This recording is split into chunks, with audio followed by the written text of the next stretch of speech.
Thank you, Lord. Bless you, Jesus. Worship you, Father. Thank you, Jesus. प्रभु यीशु मसीह के नाम में आप सभी का, जितने लोग अभी मुझे देख रहे हैं, लाइव जुड़ चुके हैं, आप सभी का बहुत बहुत स्वागत करता हूं। दोस्तों, अजीजों, मुझे बेहद बेहद खुशी होती है जब भी परमेश्वर के वचन आपके बीच में मैं लाता हूं। और साथ ही साथ मुझे खुशी इस बात की भी है कि जैसे book of Revelation, book of Daniel, sons of God, daughters of man, rapture और ना जाने कई विषय, 5 मिनट के कॉन्सेप्ट वाले टीचिंग्स, वचन के खुलासे, और अब ये पुस्तक द बुक ऑफ जेनेसिस, जिस तरीके से आप लोग देखते हैं, जिस तरीके से आप लोग शेयर करते हैं, आपका प्यार देते हैं, कॉल्स करते हैं, अप्रिशिएशंस के कॉल्स आते हैं, मैसेजेस आते हैं, परमेश्वर अद्भुत तरीके से आपके जीवन में काम कर रहा है, उसको सुनते देखते हुए बहुत ज़्यादा खुश हूं, बहुत उत्साहित हूं। और मैं समझता हूं कि ये सबके पीछे सिर्फ और सिर्फ सारा श्रेय, महिमा, ग्लोरी सिर्फ यीशु को जाना चाहिए। जी दोस्तों, ना 8 बज चुके हैं, डैनियल राज के पेज से मैं दिख रहा हूं, और साथ ही साथ मसीह मंथन बैठक जो ऑफिशियल पेज है, वहां से अभी हम लाइव आपके बीच में आ रहे हैं। मुझे शेयर किया आपने, मुझे काफी कॉल्स, मैसेजेस, सिर्फ भारत से नहीं लेकिन भारत के बाहर कई कंट्रीज से कॉल्स आ रहे हैं। जी दोस्तों, अद्भुत तरीके से आप जो फीडबैक दे रहे हैं, मैं उसके लिए परमेश्वर का बहुत धन्यवाद देता हूं। और मुझे क्या कहते हैं ना, शौक या अचंभा है कि कैसे परमेश्वर लोगों की जिंदगियां बदल रहा है। विशेष करके 14वें दिन का 14th डे का टीचिंग, जी वाह, क्या अद्भुत रहा वो, और अभी तक उसके कॉल्स आ रहे हैं। जी उसके चलते, एक्सक्यूज मी, उसके चलते मैं समझता हूं कि मुझे लोगों ने कहा है उस 14वें दिन का 14th डे का जो टीचिंग है के पास से, डैनियल आपके उस प्रचार ने हमारे जीवन को बदला। मैं बहुत कुछ नहीं बता सकता, क्या क्या बातें हुई नहीं रख सकता, लेकिन जो बातें सुनी हैं कि पवित्रता का जीवन, पाप के जीवन से बाहर आ गए, परमेश्वर के नजदीक हो गए, ये सारी बातें, परमेश्वर से दूर थे, परमेश्वर के प्यार से दूर थे, बाइबल नहीं पढ़ते थे, मन नहीं करता था, ऐसी सभी बातों की गवाहियां उस दिन के प्रचार के बाद लगातार सुन रहा हूं आज भी। और कैसे परमेश्वर आपके जीवन में प्रभाव डाल रहा है इन शिक्षाओं के द्वारा, मैं समझता हूं कि यह सब परमेश्वर का काम है। जी दोस्तों, मसीह मंथन बैठक वर्ल्ड ग्रुप के पेज से आपके बीच में इस वक्त में आज 16वां दिन आपके बीच में आ रहा हूं। नाउ, परमेश्वर के लोगों, आपको कुछ चीजें बताता हुआ आगे बढ़ूं। मसीह मंथन बैठक जो कि एक बहुत बड़े मुहिम या मूवमेंट में काम कर रहा है। जी, वो मूवमेंट क्या है, मुहिम क्या है? वह है कि हम पूरे भारत में नहीं बल्कि पूरी दुनिया में परमेश्वर की खरी शिक्षा, जिसको कहते हैं साउंड डॉक्ट्रिन, उसके अनुसार आपके बीच में मसीह मंथन बैठक काम करता रहेगा। आपको जोड़ने के लिए ये हमने रखा है, जो कि टेलीग्राम ऐप में ये ग्रुप चलता है। पहले व्हाट्सएप पे चलता था, अब जो है ये टेलीग्राम ऐप में चलेगा। साथ ही साथ आपको डाउनलोड करना है ना। मुझे कुछ ये भी पता चला है, मुझे साथ में ये भी पता चला है कि कुछ गांव के लोग हैं जिनको ये प्रोसेस करना नहीं आता। आज दिक्कत आ रही है जी, उनको प्रोसेस करना नहीं आता है, बट कोई चिंता की बात नहीं। आपको करना क्या है, इन नंबरों में कॉल करना है। जी दोस्तों, इन नंबरों पे कॉल करना है। साथ ही साथ आपको ये टोटल और 2 नंबर तो हो गए, टोटल 5 नंबर। आपकी सुविधा के लिए हम और नंबर बढ़ाएंगे, लेकिन फिलहाल ये 5 से हम काम चला रहे हैं, क्योंकि शिवम जो है वो बिजी चल रहा है दूसरे मसीह मंथन के काम के चलते। ना दोस्तों, आपको इनको कॉल करना है सुबह 10 से रात को 9 बजे तक, उसके बाद कॉल नहीं करना है। यदि ये कॉल नहीं उठाते तो आपको मैसेज ड्रॉप करना है और ये आपको कॉल बैक करेंगे। साथ ही साथ ये 2 नंबर, ये 5, टोटल 5 नंबर, ये 3 और ये 2, टोटल 5 नंबर, ठीक है ना। आपको कॉल करना है, ये सब कुछ आपको बताएंगे, डाउनलोड कैसे करना है, कैसे एक्टिवेट करना है, आपको आगे का प्रोसेस क्या करना है, ये सारी चीज़ें आपको जो है इनके माध्यम से बताई जाएगी। अब आगे बढ़ते हैं। जितने भी पास्टर्स हैं, विशेष करके भारत के बाहर जितने भी पास्टर्स हैं, आप सभी का मैं यानी डैनियल राज वेलकम करता हूं एमएमबी वर्ल्ड ग्रुप से जुड़ने के लिए। आपका स्वागत है। आपका डिनोमिनेशन, कोई दिक्कत नहीं। आप कौन से शहर से आते हैं, कोई दिक्कत नहीं। आप अमीर हैं, गरीब हैं, कोई दिक्कत नहीं। आप साइकिल वाले हैं, बीएमडब्ल्यू वाले हैं, कोई दिक्कत नहीं। बस एक ही चीज का ध्यान है, हम रखेंगे, आपको रखना है, और वहां है साउंड डॉक्ट्रिन वाली सिद्धांत। कल्ट ग्रुप नहीं, माता यरूशलेम, ओनली जीसस, जवा विटनेस, इल्यूमिनाटीज, ऐसे जितने भी ग्रुप है, सर्वशक्तिमान, जो कोरिया का एक ग्रुप चलता है, बिजली चमकी, इन ऑल दैट, ये सारे ग्रुप को हम स्वीकार नहीं करेंगे। और साथ ही साथ जितने भी वचन के बाहर सिद्धांत है उसको भी हम स्वीकार नहीं करेंगे। और विशेष करके जिब्रिश टंग्स, आप सभी जानते हैं, ठीक है ना, उसको हम स्वीकार इस ग्रुप में नहीं करेंगे। लेकिन पास्टर जितने भी हैं, साउंड डॉक्ट्रिन के साथ, सही शिक्षा के साथ, वो शिक्षा जो यीशु ने दी, वो शिक्षा जो ये बाइबल सिखाती है, जिसको मैं 27 साल से पढ़ रहा हूं, ये बाइबल, और उसी को लेके हमें चलना है दोस्तों। जिस शिक्षा को पतरस ने दी, जिस शिक्षा को पौलुस ने दी, जिसके लिए कई पहले सदी के लोग शहीद हो गए, वो शिक्षा मसीह मंथन उसको लेके चलेगा। साथ ही साथ विशेष करके महिलाओं को मैं ज्यादा जोर देता हूं कि वे सेवा करने के लिए आगे आए। जो सेविकाई करना चाहती हैं, वो चाहे शादीशुदा महिला है या फिर जवान लड़की जो घर पर बैठी है, कुछ नहीं करती, लेकिन आपको किसी ने डरा दिया, आपको ऐसा कह दिया कि आप लोग सेवा नहीं कर सकते, घर पर बैठो, ये सारी चीज़ों के लिए आपको जो है मैं वेलकम करता हूं कि आप लोग प्रभु के राज्य में बढ़ चढ़कर काम करें, या बढ़ चढ़कर काम करें। या वॉल्यूम चेक कर लेता था।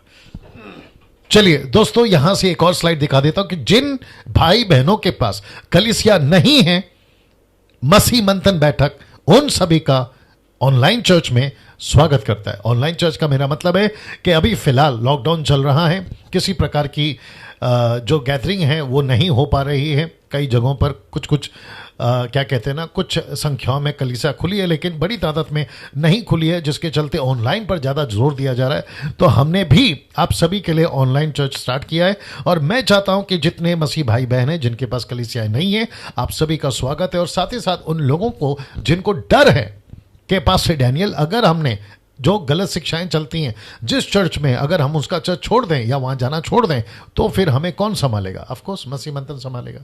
मसीह मंथन आपको वो सारी चीजें देगा जो एक कलीसिया देता है, ठीक है ना। बहुत बड़े पैमाने पे काम कर रहे हैं, याद रखिएगा।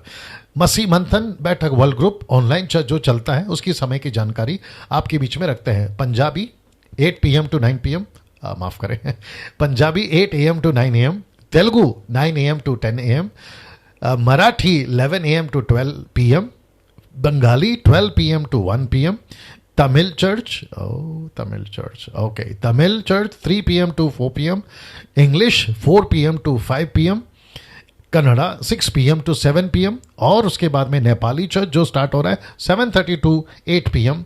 और फिर इसको जो है मैं चलाऊंगा, this church will led by me Daniel Raj, the translation will be by sister Nirjala, जो कि कनाडा से हैं, कनाडा से हैं, और वो माफ करें, नेपाली में वर्शिप भी करेंगी, और साथ ही साथ परमेश्वर के वचन को ट्रांसलेट भी करेंगे, जिसको मैं प्रचार करूंगा। ये जानकारी आपके बीच में रख रहे हैं। और फिर सीधा 8 से 9 बजे तक जो है हिंदी चर्च। और मैंने कहा था कि एक और गुड न्यूज़ आपको दूंगा, मुझे लगता है कल मैं कंफर्म करूंगा, ठीक है ना।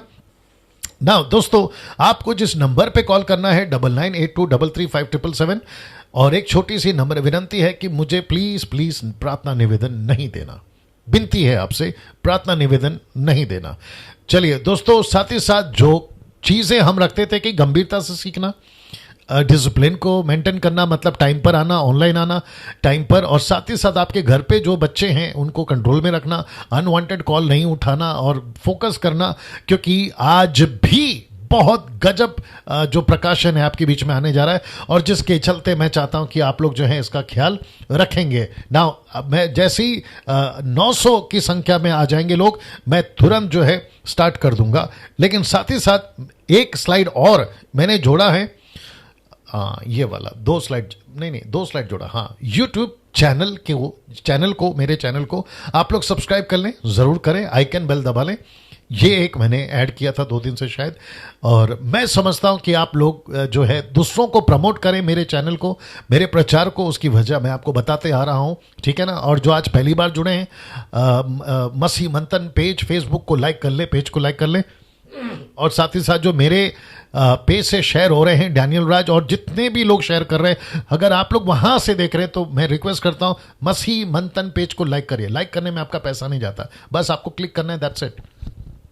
ओके, अब एक बहुत इंपॉर्टेंट अनाउंसमेंट है, और 930 लोग जुड़ गए हैं, बस मैं कनेक्ट कर रहा हूं। इसको देख लीजिए, आपका 10% ब्रैकेट में दशमांश, जिसको ताइथ भी कहते हैं, मैं रिपीट कर दूं, आपका 10% और जिसको कहते हैं दशमांश, अभी आप अपने पास रखें। आपको नहीं देना। मैं मेरी बात कर रहा हूं, मसीह मंथन की बात कर रहा हूं, जो हम प्रचार कर रहे हैं मैं उसकी बात कर रहा हूं।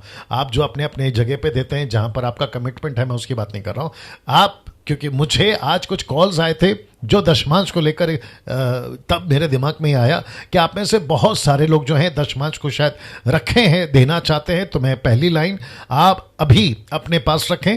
दूसरा, या किसी गरीब को मदद करें, उस पैसे से किसी गरीब की मदद करें। गरीब से मेरा मतलब है, आप राह चलते हैं, किसी को देखते हैं, कपड़े पे बदन पे कपड़े नहीं है, या फिर चप्पल नहीं है, या फिर उनके पास में खाना नहीं है, शेल्टर नहीं है।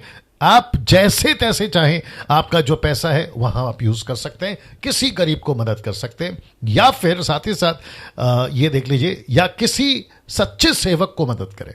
सच्चे सेवक, सच्चे ठीक है स्पेलिंग, सच्चे ठीक है ना, किसी सच्चे सेवक को मदद को दें, उनकी मदद करें। सच्चे सेवक से मेरा मतलब है, स्पेलिंग में गड़बड़ है जी, सच्चे में गड़बड़ है जी, आप देख लीजिएगा थोड़ा सा 19-20 होता है, ठीक है ना। तो सच्चे सेवक को मदद करें, और इसका मतलब यह है कि आप सभी ऐसे सेवकों को ढूंढें। अगर आपको नहीं पता तो मुझे कॉल करें, मेरी टीम को कॉल करें, जो एडमिन है उनको कॉल करें, वो आप लोग को बेहतर बताएंगे कि कौन सा सच्चा सेवक है जिसकी आपके पैसे की शायद उसको ज़रूरत होगी, या आपका जो भी आप मदद करना चाहते हैं, या कोई ज़रूरतमंद मसीह परिवार, क्योंकि बहुत सेवक नहीं है लेकिन मसीह परिवार है गांव के अंदर, है ना, शहर के अंदर।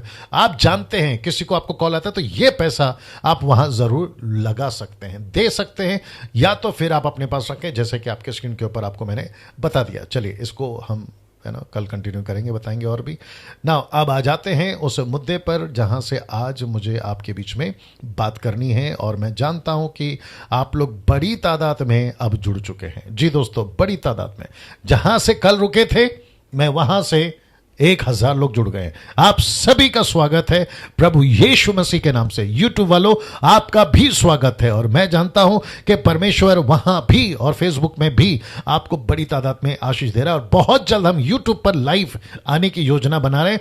फेसबुक पर भी लाइव चलेगा, सेम टाइम यूट्यूब पर भी लाइव चलेगा। ऐसी योजना के साथ हम आ रहे हैं ना। अब वचन 5 मैंने एंड किया था, परंतु केन और उसकी भेंट को उसने ग्रहण ना किया, तब केन अति क्रोधित हुआ और उसके मुंह पर उदासी छा गई। ये वाले से हमने जो है एंड किया था, और मैंने बताया था कि क्या वजह थी कि केन का भेंट स्वीकार नहीं किया। थोड़ा सा फिर से बता दूं कि भेंट इंपॉर्टेंट नहीं है, भेंट लाने वाला इंपॉर्टेंट है। जी दोस्तों, आपको यह समझना बहुत जरूरी है। मैं कल भी बताया, आज फिर बता रहा हूं कि आप क्या देते हैं वो इंपॉर्टेंट नहीं है। वापस कहता हूं, आपका जो क्वांटिटी है ना, कितना दे रहा हूं, नहीं, कंटेन। आप खुद किस में लेकर आ रहे हो। कई गाने बने हैं, क्या दे सकता हूं, क्या ला सकता हूं, क्यों, हाँ, क्या अर्पण चढ़ाऊं, क्यों यार, अर्पण पे फोकस मत करो, क्या चढ़ाऊं उस पे फोकस मत करो। जो ला रहा है, जो गा रहा है, या बोल रहा है, या बजा रहा है, उसका जीवन कैसा है, मैंने आपको कल बताया था ना। दोस्तों, अब यहां से वचन 6 मैं फिर कहता हूं, जो कि बहुत अद्भुत है। चलिए, इसको पहले पढ़ते हैं, आपके बीच में रख रहा हूं, पढ़ देता हूं, फिर आप लोग भी पढ़ लीजिएगा। आपकी नोट्स, बाइबल, पेन, सब कुछ रेडी रखिए। लिखा है, तब यहोवा ने केन से कहा, तू क्यों क्रोधित हुआ, क्वेश्चन मार्क, और तेरे मुंह पर उदासी क्यों छा गई। इस प्रश्न के साथ, आज इस वचन के साथ आगे बढ़ूंगा। कुछ सेकंड रख रहा हूं, देख लीजिएगा। जी दोस्तों, जी अब मैं जानता हूं कि मुझे कई कॉल्स आए, आप लोग भी शायद कॉल कर पाने नहीं रहे होंगे, आप लोग भी बिजी रहते हैं, बट जैसे ही ये खत्म होगा, एडमिन्स आप लोग भी सुन ले, जैसे ही 50 दिन के बाद ये खत्म होगा, मैं 1 हफ्ते का आस्क डैनियल राज वाला प्रोग्राम फिर से स्टार्ट करूंगा, और मैं चाहूंगा कि लोग जेनेसिस टू रेवलेशन सवाल पूछ सकते हैं। आपका जो भी पुस्तक से सवाल होगा, जिस किसी पे भी सवाल होगा, डैनियल राज पवित्र आत्मा की मदद से आपको जवाब देने की कोशिश पूरी करेगा, ठीक है ना। उसको मैं जारी रखूंगा।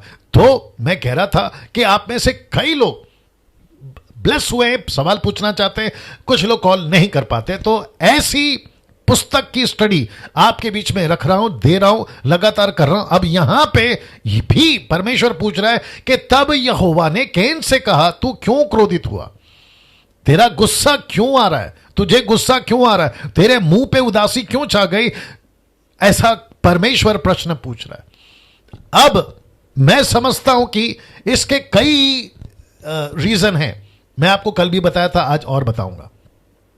सबसे पहली चीज, वाह अच्छा लगेगा, सबसे पहली चीज ये परमेश्वर की मर्जी है। इफिसियों 5:10, ये परमेश्वर की मर्जी है।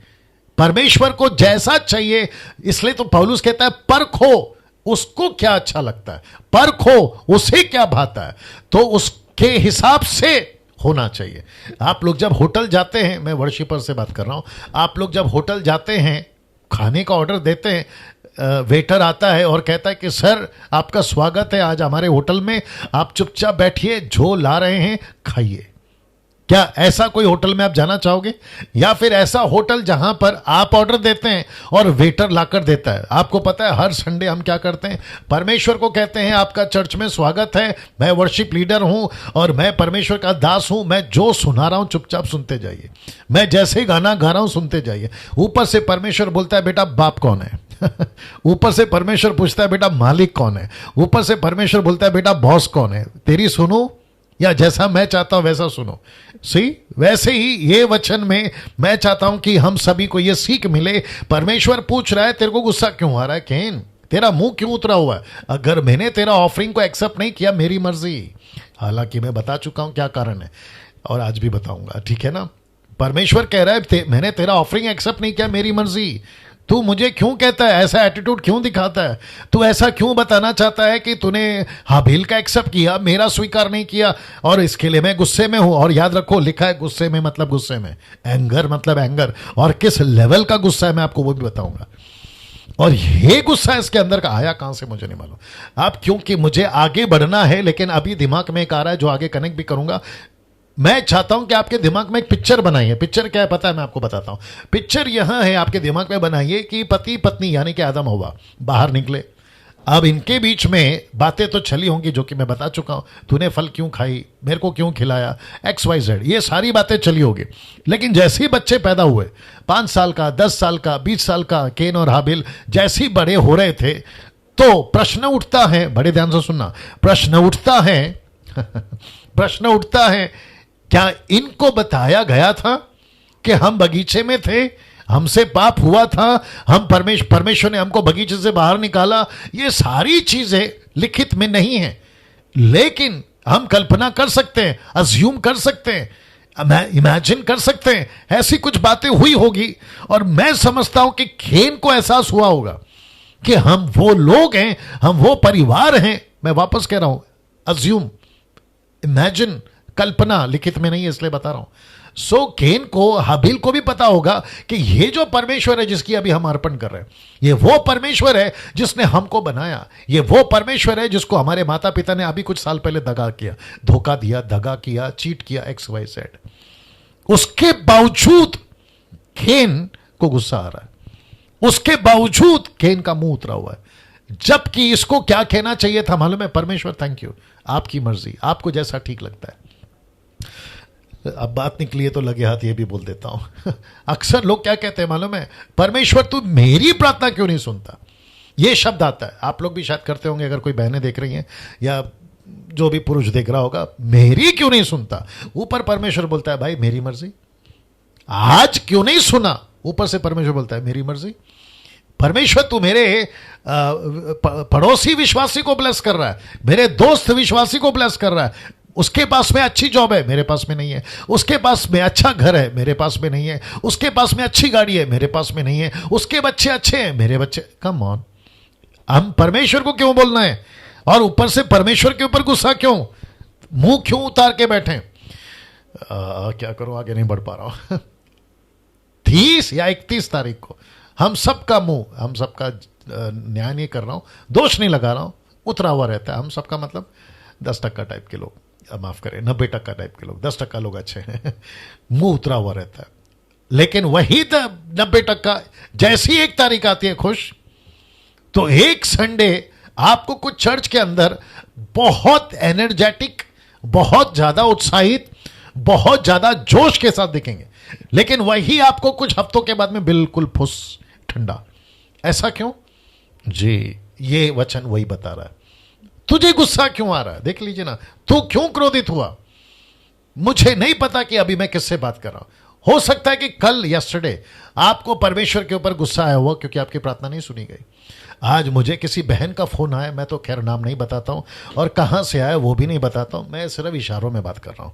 वो बहन मुझे कॉल करती है, कहती है मेरा सब कुछ छूट गया, नौकरी छूट गई, मैं अभी घर पर हूं, पैसे नहीं है, खाना नहीं है, क्या मैं सड़क पे आ जाऊं, क्या मैं भीख मांगू? पास्टर डैनियल मेरी मदद करो। मैं शॉक हो गया। मैंने बोला पहली बात तो आपका भाषा ठीक करिए और शांत होकर फिर मुझे कॉल करना। तो उसके बाद तो खैर कॉल नहीं आया, शायद कल आएगा। ऐसे भी लोग हैं। तू क्यों गुस्सा हो रहा है? परमेश्वर पूछता। मतलब एक तो परमेश्वर ने जमीन पे रखा, ऊपर से इनके इतने बड़े पाप माफ किए, ऊपर से परमेश्वर दया कर रहा है, ऊपर से इनको फैमिली दे दी, बच्चे तक पैदा कर दिया और बिल्कुल ठीक ठाक, कोई हॉस्पिटल क्लिनिक कुछ नहीं, लेकिन उसके बावजूद भी सुरक्षित हैं। माफ करिए जो मैं शब्द इस्तेमाल कर रहा हूं, उसके बावजूद कि इनको मस्ती देखो कितनी है, खेन को मस्ती देखो कितनी है। मस्ती से मुझे याद आया कि आज मसीहत में भी बहुत सारे लोग मस्ती में हैं। परमेश्वर का एहसान नहीं मानेंगे लेकिन मस्ती में रहेंगे, परमेश्वर को आदर नहीं करेंगे लेकिन मस्ती में रहेंगे, और परमेश्वर से ही उल्टा सवाल करेंगे, ऐसा क्यों, वैसा क्यों, ये क्यों, वो क्यों। मैं अच्छे से जानता हूं, मुझे बड़े ध्यान से सुनिएगा, मैं अच्छे से जानता हूं, कम से कम 5-6 महीनों में कई लोगों की फाउंडेशन हिली है। मैं रिपीट करता हूं, मत्ती का 7वां अध्याय में एक एग्जाम्पल है, 23, 24, 25 से आगे पढ़ोगे, वहां यीशु ने कहा 2 तरह का घर है, एक है रेत पर और दूसरा है चट्टान पर। तो कई लोगों की जो रेत के घर है ना वो भी पूरी तरह से हिली है, और बहुत सारे जो चट्टान पर घर है ना वो इसलिए नहीं हिले क्योंकि वो वचन पे मजबूत है, लेकिन जो रेत वाले घर है ना उनकी फाउंडेशन हिली है। कभी ये 5-6 महीनों में, क्योंकि पैसा खत्म हो रहा है, बैंक बैलेंस 0 हो रहा है, उसके बाद में आपका जो घर का परिस्थिति वो गड़बड़ा रहा है, आपका जो लोन था उसमें गड़बड़ा रहा है, आपका घर का रेंट जो आप देते हैं उसमें गड़बड़ा रही है। ये सारी परिस्थिति जब आपके पास है ना ये 5-6 महीनों में, तो आपका फाउंडेशन हिल रहा है। यही टाइम पर आपको ये प्रश्न नहीं पूछना है तू गुस्से में क्यों है, जैसे परमेश्वर ने पूछा। यह आपको नहीं करना, यह हरकत आपका मुंह उदास नहीं होना चाहिए। पता है क्यों? जब सब कुछ ठीक था तो परमेश्वर ही था ना जिसने आपको इतना दिया। अब वही परमेश्वर है ना जब आपकी परिस्थिति ठीक नहीं है, तो फिर क्यों? तब आप जैसे थे वैसे अभी रहो। मैं जानता हूं कि ये परमेश्वर का आवाज है जो अभी आपसे बात कर रहा है, क्योंकि मुझे आगे स्लाइड में जाना है, लेकिन परमेश्वर का आत्मा मुझे जाने नहीं दे रहा है। मैं वापस कहता हूं, कभी ये नहीं करना, परमेश्वर से गुस्सा कभी नहीं होना, परमेश्वर के सामने मुंह उतारकर नहीं जाना, नहीं जाना। मैं वापस कहता हूं, मुझे आप लोग काफी तादाद में सुनते हैं, और आप लोग मेरा जो क्या कहते हैं ना, मुझे देखते हैं, आप मेरी पर्सनैलिटी को देखते हैं, आप मेरा रहन सहन देखते हैं, आप ये जो शूटिंग रूम है आप इसको देखते हैं, उसके पहले जो शूटिंग रूम था आपने उसको भी देखा है। मेरी कभी किसी से पैसे मांगने की आईडी, माफ करें अकाउंट नंबर मैंने नहीं दिया है, और ना ही मैंने कभी बोला है मेरा इतना पैसा खर्चा हो गया क्या कहते हैं इस शूटिंग रूम के पीछे, मैंने कभी नहीं बोला। एडमिन्स जानते हैं, उनको तक नहीं बोला। मसीह मंथन के जो ग्रुप हैं उन तक को नहीं बोला। मेरे जितने फ्रेंड्स हैं पास्टर्स, उन तक को नहीं बोला। ये सिर्फ और सिर्फ हमारी जो फैमिली है ना, उसी के बीच की बात है और वहीं से हुआ है। मुझे कोई अमेरिका वाले ने एक पैसा नहीं भेजा इसको ये शूटिंग रूम को बनाने के लिए, लेकिन उसके बावजूद लॉकडाउन चल रहा है, उसके बावजूद मैं पास्टर हूं, मेरा मुंबई की भाषा में मेरा बाप पैसा छोड़कर नहीं गया, मैं कोई रोडपति नहीं हूं, माफ करें करोड़पति नहीं हूं। ये सारी चीजें आपके बीच में क्यों बता रहा हूं? क्योंकि ये लाइन है।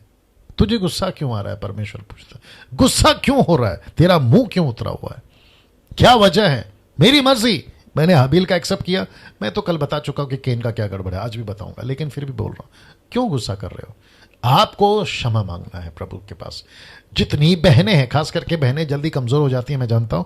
आप लोग नाराज नहीं होना कि मैं बहनों को टारगेट कर रहा हूं आज, हालांकि मैं बहनों को बहुत सपोर्ट करता हूं कि प्रभु की सेविकाएं करो, है ना, लेकिन मैं उसके बावजूद कहता हूं कि सबसे ज्यादा कमजोर जल्दी आप लोग पड़ती हैं। और उसी के चक्कर में पास्टर जी प्रार्थना करिए, मराठी वाले लोगों का भी कॉल आता है, माजा साठी प्रार्थना करा, ये ते सब चलते रहता है आप लोगों का।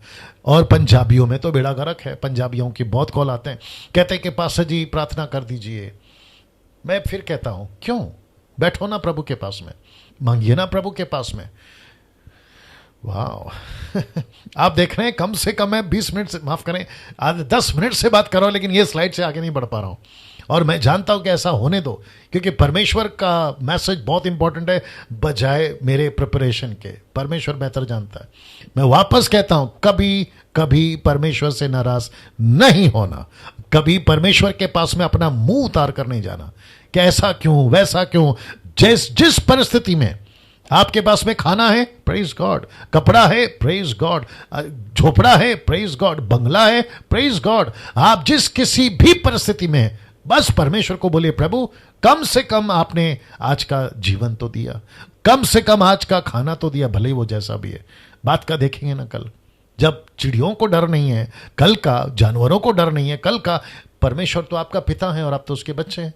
सी ना, मैं समझता इसी में घंटा जाएगा, आगे बढ़ना ही पड़ेगा। लिखा है, यदि तू भला करे तो क्या तेरी भेंट ग्रहण ना की जाएगी। अब परमेश्वर यहां पर उसको बता भी रहा है कि बेटा तेरा काम ही अच्छा नहीं है, तो मैं तेरा भेंट को क्यों स्वीकार करूं। इसलिए बोलता है, यदि तू भला करे तो क्या तेरी भेंट ग्रहण ना की जाएगी, और यदि तू भला ना करे तो पाप द्वार पर छिपा रहता है और उसकी लालसा तेरी ओर होगी, और तुझे उस पर प्रभुता करनी है। मैं हिब्रू में पढ़ चुका हूं, वो कहता है कि दरअसल तुझे पाप पर प्रभुता करनी थी, लेकिन पाप तुझ पर प्रभुता कर रहा है। See that? वाह इसका मतलब है दोस्तों, यहां देख लीजिए, यहां परमेश्वर समझाना चाहता है कि कैन किस लाइन पर जा रहा था, कैन किस लाइन पर जा रहा था। अब आपको समझना होगा केन किस लाइन पर जा रहा है। मैं ये बताने की कोशिश कर रहा हूं, और मैं आपको ये भी बताता चलूं, ये जो एरो है ना, आपको देखना होगा, लिखा है तो पाप द्वार पर छिपा रहता है। कहां गया ये वाला, तो लिखा है तो पाप द्वार पर छिपा रहता है। इसका मतलब है कि यहां परमेश्वर समझाना चाहता है मुझको, आपको, मूसा को, 6 लाख लोगों को। और याद रखो ये एंगल किसका है? मूसा का। कौन इसको बता रहा है? मूसा। परमेश्वर ने बताया, सही बात है, लेकिन इजरायलियों को कौन बता रहा है? आपको और मुझको कौन बता रहा है? पूरी दुनिया को कौन बता रहा है? मूसा। मूसा के एंगल से हम पढ़ रहे हैं। मैं रिपीट कर दूं, जो कि मैं बार बार करते आ रहा हूं, इसको मूसा के एंगल से हम पढ़ रहे हैं, ठीक है ना। तो यहां परमेश्वर समझाना चाह रहा है कि कैन किस लाइन पर जा रहा था। लाइन मतलब ungodly line, not godly line. मैं इसको बाद में भी कनेक्ट करूंगा। और उसका रीजन क्या है? ये पाप द्वार पर छिपा रहता है। तो इसका मतलब है कि पाप, ब्रैकेट में मैं शैतान को भी जब रखूंगा तो पता चल जाएगा। तो इसका मतलब है कि कैन को पता था मैं गलत रास्ते पे हूं, उसको पता था मेरा जीवन ठीक नहीं है, उसको पता था कि मेरे अंदर बुरी बातें आ रही है, उसके बावजूद वो परमेश्वर को एटीट्यूड दिखा रहा है। See that? उसके बावजूद वो परमेश्वर को एटीट्यूड दिखा रहा है। 1400 लोग देख रहे हैं, मुझे इस बात का एहसास है। बने रहिए, लगे रहिए, शेयर करिए, वॉच पार्टी करिए, यूट्यूब वालों दूसरों को भी शेयर करिए, परमेश्वर के वचन की शिक्षा पाइए। वापस कहता हूं कि परमेश्वर का एटीट्यूड दिखा रहा है, गलती इसमें, लेकिन एटीट्यूड परमेश्वर को दिखा रहा। मैं इसको भी कनेक्ट करता हूं, फिर आगे बढ़ूंगा। और तुझे इस पर प्रभुता करनी थी, जबकि इसको प्रभुता करनी थी। और मैं कल बता चुका 1 यूहन्ना 3:12 में कि कैन के समान ना बने जो उस दुष्ट से था, यानी कि ब्रैकेट में शैतान, जिसने अपने भाई को घात किया। और उसे इस कारण घात किया, इस कारण के उसके काम बुरे थे, ये खुद गलत है, लेकिन एटीट्यूड परमेश्वर को दे रहा है। See that? मैं रिपीट कर दूं, ये खुद गलत है। एटीट्यूड परमेश्वर को दे रहा है, गुस्सा परमेश्वर से हो रहा है, उदासी परमेश्वर को दिखा रहा है। मेरा भेंट अर्पण क्यों नहीं, मेरे भेंट को अर्पण को स्वीकार क्यों नहीं किया, उल्टा परमेश्वर को बोल रहा है। परमेश्वर बोलता है बेटा जब तू ही ठीक नहीं है, ये देख लीजिए कहां गया, आ गया, जब तू खुद ही भला काम नहीं कर रहा है तो मैं तेरी भेंट को क्यों स्वीकार करूं। आप देख लीजिए आपके स्क्रीन के ऊपर हम क्या सीख रहे हैं आज, हमको परमेश्वर क्या बात कर रहा है। परमेश्वर कहता है तेरा जीवन ठीक नहीं है और तू एक्सपेक्ट करता है कि मैं तेरी भेंट को स्वीकार करूं। मैंने आपको बताया था 14th डे पे क्या वजह थी और क्या क्या चलता है। आप खुद ही ठीक नहीं है, उल्टे सीधे वीडियो देखते हैं आप, परमेश्वर के पास में आकर कहते हैं कि परमेश्वर मेरा भेंट स्वीकार कर, उल्टे सीधे झगड़े करते हैं, परमेश्वर को कहते हैं मेरे भेंट को स्वीकार कर। ये मैं रख रहा हूं कुछ सेकंड के लिए ताकि मैं कनेक्ट करता चला जाऊं। आपका जीवन ठीक नहीं है प्रभु के साथ, ना प्रार्थना करते हैं, ना बाइबल पढ़ते हैं, ना परमेश्वर की संगति में बैठते हैं, और उल्टा परमेश्वर को कहते हैं कि मेरी भेंट को स्वीकार नहीं किया इसलिए मेरे को गुस्सा आ रहा है। और ऊपर से मैंने अभी कहा था कि प्रार्थना निवेदन नहीं देना, याद होगा आप लोगों को, और मैं वापस कहता हूं कि विश्वासियों प्रार्थना निवेदन मत दो, खुद प्रार्थना करो। पता है क्यों? क्योंकि एक गंदी आदत, मुझे माफ करें मैं शब्द इस्तेमाल कर रहा हूं, गंदी आदत, मैं रिपीट करता हूं, बहुत गंदी आदत लगी है। और वो गंदी आदत यह है कि प्रार्थना निवेदन बांटना, खुद प्रार्थना नहीं करना। मैं इसके सख्त खिलाफ हूं कि विश्वासियों ने अपाहिज नहीं बनना है, खुद प्रार्थना करना है। मसीह मंथन के जितने भी लोग हैं वो बखूबी जानते हैं, एडमिन्स बखूबी जानते हैं, जो पास्टर्स हमारे साथ में जुड़े हैं 200-250 के आसपास में, बखूबी जानते हैं, मेरी मिनिस्ट्री ग्रेस मिनिस्ट्री फेलोशिप जो देख रही है बखूबी जानती है कि मैं इसके सख्त खिलाफ हूं कि आपको अपाहिज की मसीहत की जिंदगी नहीं जीना है, बल्कि आपको खुद अपने पैर पे खड़े होकर मसीह जीवन जीना है। ये क्या लगा के रखा है, पास्टर जी प्रार्थना करो, प्रभु के दास प्रार्थना करो। बीच में किसी ने कॉल करके बोला पास्टर जी आपको प्रार्थना निवेदन इसलिए देते हैं क्योंकि आप लोग सेवक लोग हैं तो आप लोग ज्यादा पावरफुल होंगे। ये आपको किसने बता दिया? अगर ऐसी विचारधारा वाला अगर मुझे अभी देख रहा है तो मैं चाहूंगा कि सर आप अपना माथा ठीक करिए, आप अपना स्टेटमेंट ठीक करिए। परमेश्वर सबके लिए एक जैसा है, परमेश्वर की नजर में सब एक जैसा है, ना कोई छोटा ना कोई बड़ा। हम सिर्फ अलग अलग क्या कहते हैं ना पद पे काम कर रहे हैं परमेश्वर के राज्य के अंदर, लेकिन सबकी एक ही क्वालिटी या फिर क्या कहते हैं स्तर है, और वो है बेटा और बेटी का, और बाप के साथ में रिश्ता एक ही है, ना ऊंचा ना नीचा, ना बड़ा ना छोटा, ना ए ना बी, ना एक ना दो, सब एक समान, एक प्लेटफॉर्म में हम सब खड़े हैं। तो मुझे नहीं समझ में आता, अभिषेकित सेवक से प्रार्थना कराएंगे तो प्रभु जल्दी सुनेगा। अभिषेकित सेवक क्या होता है? अभिषेकित तो आप भी हैं। कहते हैं कि अगर विशेष तेल के साथ प्रार्थना करेगा तो परमेश्वर सुनेगा। ये तेल का चक्कर क्यों? परमेश्वर तेल से बड़ा या तेल परमेश्वर से बड़ा? जरा दिमाग लगाओ यार। कुछ लोग कहते हैं प्रभु के दास ने वहां से पानी भेजा है, अगर वो पानी छिड़क लेंगे होली वाटर तो अच्छा हो जाएगा, घर पे छिड़क लेते हैं। यार परमेश्वर पानी तेल रुमाल से बड़ा नहीं है, परमेश्वर आपके अंदर है, ये कैसे भूल गए? हद हो गई यार। तो वापस कहता हूं तुम खुद गलत हो, परमेश्वर से क्या अपेक्षा करते हो कि आपकी भेंट स्वीकार करे? इसलिए यदि तू भला करे तो क्या तेरी भेंट ग्रहण ना की जाएगी? परमेश्वर एक ही सर्टिफिकेट मांग रहा है, तू अच्छा रहे तेरी भेंट स्वीकार करूंगा, पवित्र जीवन जी तेरी भेंट स्वीकार करूंगा, तू सच्चाई पे चले तेरी भेंट स्वीकार करो। यदि तू भला ना करे तो पाप द्वार पर छिपा है और उसकी लालसा तेरी ओर होगी, जबकि तुझे उसके ऊपर प्रभुता करना है, लेकिन वो तुझ पर प्रभुता कर रहा है, इसलिए मैंने ये डाला। तो पाप द्वार पर छिपा रहता है और तुझे उस पर प्रभुता करनी है। लिखा है कि क्यों नहीं कर पाया, क्योंकि कैन पूरी जिंदगी जब तक वो जिंदा था पूरी जिंदगी पाप में ही जिया। तब जाकर ये वचन 1 यूहन्ना 3:12 आप लोग अपने कमेंट बॉक्स में डालते रहें। क्या कहते हैं ना वो जो लाइक्स है या फिर वो थंब है हार्ट वाला शेप जारी रखे। मैं यहाँ पे देख रहा हूँ और आप लोग बड़ी तादाद में देख रहे हैं, 1400 लोग, आप सभी का स्वागत है ना दोस्तों। इसको देखिए और तुझे उस पर प्रभुता करनी है। इसको देखिएगा, कैन पाप पर प्रभुता नहीं कर पाया। मैं रिपीट कर दूं कि कैन पाप पर प्रभुता नहीं कर पाया। इसका मतलब है कि कैन फेल हो गया पाप पर विजय पाने के चलते।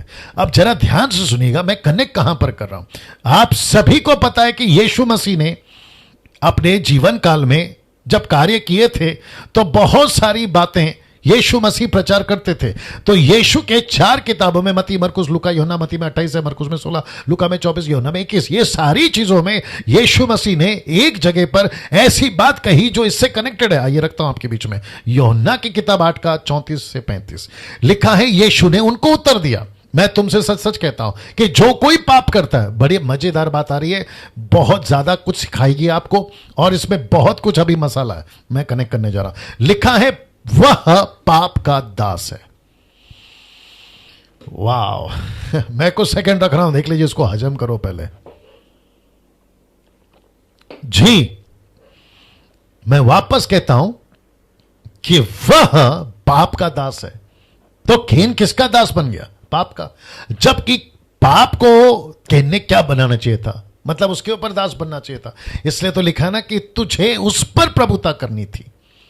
इंग्लिश चेक कर लीजिए, ओरिजिनल हिब्रू लैंग्वेज चेक कर लीजिए, चेक करके बैठा हूं। मैं हमेशा कहता हूं, मैं कोई भी स्टेटमेंट देता तो तैयारी के साथ आता हूं। जिसको 18 पता है, 17 नहीं सिखाते, 19 सिखाओ, पैर के पास बैठ के सीखूंगा। काफी दिन के बाद बोल रहा हूं वापस आता हूं, तुझे उस पर प्रभुता करनी है। लेकिन केन ऐसा करने में फेल हो गया, और जिसके चलते यीशु मसीह ने कहा, यीशु ने उनको उत्तर दिया। और यीशु मसीह केन और हाबिल दोनों को जानता था। कैसे बोल सकते हैं? यीशु मसीह ने अपने प्रचार में केन का, माफ करें, हाबिल का नाम लिया। लूका की किताब 11 का 50 से आगे, ठीक है ना, देख लेना बाद में। लिखा है, यीशु ने उनको उत्तर दिया, मैं तुझे सच सच कहता हूं कि जो कोई पाप करता है वह पाप का दास है। किसका दास है? पाप का दास है। तो इसका मतलब क्या हो गया? पाप बन गया बॉस, आदमी बन गया दास। अच्छा है ना, वापस आता हूं, पाप बन गया बॉस, आदमी बन गया दास। सी, वो पाप का दास है। अब इसको देखो, और लिखा है कि दास सदा घर में नहीं रहता, पुत्र सदा रहता है। पुत्र सदा रहता है। इसके लिए तो परमेश्वर ने हाबिल को स्वीकार किया, लेकिन दास को, माफ करे, केन को स्वीकार नहीं किया, और केन को भागना पड़ा पाप के चलते। और मैं आपको बता दूं, परमेश्वर सब बर्दाश्त कर सकता है, पाप नहीं, जो कि मैं कनेक्ट करूंगा। लेकिन वहां पर हाबिल अपने घर पर था, अपने परमेश्वर के घर में था, क्योंकि उसको स्वीकार किया गया, लेकिन केन को नहीं, क्योंकि केन पाप केन के ऊपर प्रभुता करने लगा, और पाप के चलते केन पाप का दास बन गया। वाह, अब इसको देखिए, वह पाप का दास है। अब इसको मैं बता रहा हूं जी दोस्तों, वह पाप का दास है जी। इसको मैं क्लियर कर रहा हूं। लिखा है, क्या आज भी संभव है? ये क्या आज भी संभव है? क्वेश्चन मार्क जी। आइए जल्दी, क्वेश्चन मार्क। क्या ये आज भी संभव है? इसका मतलब है, क्या पास्टर डैनियल, क्या आज भी कोई पाप का दास बन सकता है?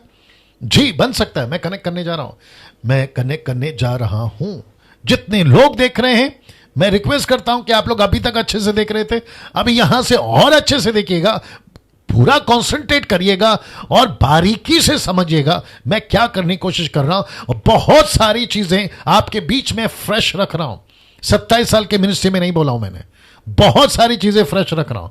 अब उसमें से ये एक है, वह पाप का दास है। स्टार देख लीजिएगा। तो प्रश्न उठता है, आपके बीच में रख रहा हूं, क्या यह आज भी संभव है? Question mark. कि प्रभु के दास होकर भी आप पाप के दास हो? देख लीजिए, इसकी स्क्रीनशॉट ले लीजिएगा। मैं रिपीट कर दूं, क्या यह आज भी संभव है कि प्रभु के दास होकर भी आप पाप के दास हो? क्या यह संभव है? आपको पता है इसका जवाब क्या है? इसका सीधा जवाब है यस, और हिंदी में जी हां। इसका सीधा जवाब है यस। कैसे पास्टर डैनियल? मैं तो प्रभु का सेवक का, मैं तो प्रभु का दास हूं, पाप का दास कैसे हो सकता हूं? मैं तो परमेश्वर का सेवक हूं, पाप का सेवक कैसे हो सकता हूं? अच्छा आप सभी जानते हैं, मैं इसको प्रचार कर चुका हूं 14 तारीख को, और उसके पहले भी बहुत सारे टॉपिक पे मैं बात कर चुका हूं। एक छोटा सा एग्जांपल दे रहा हूं, आपको कनेक्ट करने की कोशिश करना। एक व्यक्ति था जिसको 38 साल से, फ्रॉम 38 ईयर्स, उसके पैर में तकलीफ थी, उठकर चल नहीं सकता था। आप सभी जानते हैं, यूहन्ना का 5वां अध्याय में बेतसदा के कुंड में वो रहता था। अब लिखा है कि जब वो ठीक हो गया, वचन 14 में, इन बातों के बाद वह, यानी कि 38 साल वाला व्यक्ति, यीशु को मंदिर में फिर मिला। तब उसने उससे कहा, देख तू तो चंगा हो गया। किसने कहा? यीशु ने 38 साल वाले व्यक्ति से कहा, तू तो चंगा हो गया है, फिर से पाप मत करना। वाह, फिर फिर से पाप मत करना। जितने भी अभी देख रहे हैं, आपको बात कर रहा हूं, आपसे बात कर रहा हूं। यीशु ने उससे कहा, आज यीशु इस स्टडी के माध्यम से, इस लाइव स्टडी के माध्यम से आपसे बात कर रहा है कि फिर से पाप मत करना। अब इसको देखिए वचन 14। ऐसा क्यों? यीशु मसीह ने सिर्फ इतना कहकर मुंह नहीं बंद कर लिया, इतना सा कहकर वो चला नहीं गया, उसको नहीं बोला bye bye tata. No no no, यीशु ने आगे क्या कहा पता है? ऐसा ना हो कि इससे कोई भारी विपत्ति तुझ पर आ पड़े। इसका मतलब क्या है? अगर तू पाप करता रहेगा फिर भी, तो इससे भारी, किससे भारी? 38 साल से तू पड़ा था ना लंगड़ा, इसका कारण पाप है। इससे ये पढ़ने से पता चलता है। तो यीशु ने उसको चंगाई भी दी, पाप माफ भी किया, लेकिन साथ में उसको एक वार्निंग दी। मैं समझता हूं कि जिसको यीशु मसीह ने चंगाई दी होगी ना, उन सबको ऐसा वार्निंग दी होगी जिसका डेटा लिखित में आज हमारे पास में नहीं है, लेकिन इसको पढ़कर हम अंदाजा लगा सकते हैं कि यीशु मसीह सिर्फ ऊपर से इलाज नहीं करते, अंदर से भी इलाज करते हैं, टोटल इलाज करते हैं। ऐसा ऐसा है, वापस ऐसा नहीं करना, नहीं तो ऐसा ऐसा है। See that? यीशु मसीह ने कहा कि बेटा तू ठीक तो हो गया, लेकिन इससे भी भयंकर बीमारी दरवाजे पे खड़ी है। मैंने अभी पढ़वाया था ना, पाप दरवाजे पे। बाप रे, कैसे कनेक्ट करूं? इसका मतलब है कि पाप वेट करता होता है। ये अभी गलती करेगा, आ जाऊंगा, एक नहीं मैं बताऊंगा कितनों को लाऊंगा। अगर अभी कैंसर से ठीक हुआ है या हार्ट अटैक से ठीक हुआ है, अगर इसने गलती करी, बड़ा बीमारी लाऊंगा। ये सारी चीजें यीशु मसीह यहां पर वार्निंग दे रहे हैं। याकूब का किताब उसका 1:15 जो ज्यादा आपको मदद करेगा समझने के लिए। लिखा है परंतु प्रत्येक व्यक्ति अपनी ही अभिलाषा में खिंचकर फंसकर परीक्षा में पड़ता है। क्योंकि वचन 14 में परीक्षा में पढ़ना से बाहर निकलना और इसको तुम्हारा विश्वास में परखना, ऐसा कॉन्टेक्स्ट है, उस संदर्भ में बात हो रही है।